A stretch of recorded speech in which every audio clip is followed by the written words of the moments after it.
hatuwezi kupiga hatua yeyote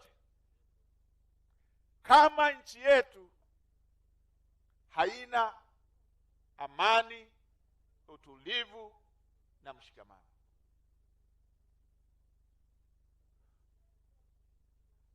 Hata maendeleo ya mtu mmoja mmoja hayawezi kufikiwa, malengo ya mtu mmoja mmoja hayawezi kufikiwa kama nchi yetu haina amani, kama nchi yetu haina utulivu, kama nchi yetu haina usalama.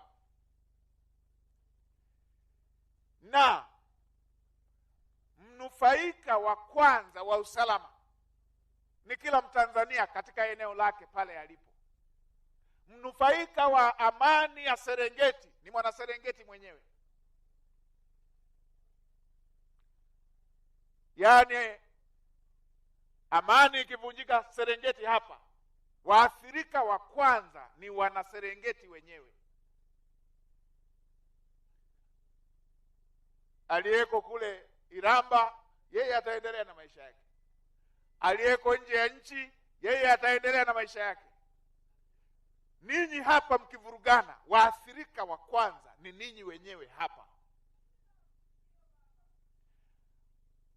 Hilo hamuifanyii serikali, hilo hamumfanyii rais, hilo hamumfanyii makamu wa rais, hilo hamumfanyii waziri mkuu, hilo haufanyii chama fulani cha siasa. Mkivurugana hapa, hasara ya kwanza, waathirika wa kwanza ni nyie wenyewe wana Serengeti hapa.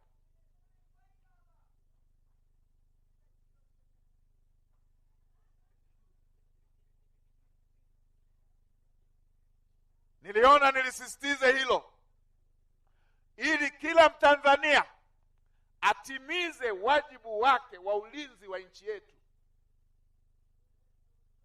Kila Mtanzania atimize wajibu wake wa kikatiba wa ulinzi wa nchi yetu. Kila Mtanzania ni mlinzi wa nchi yake.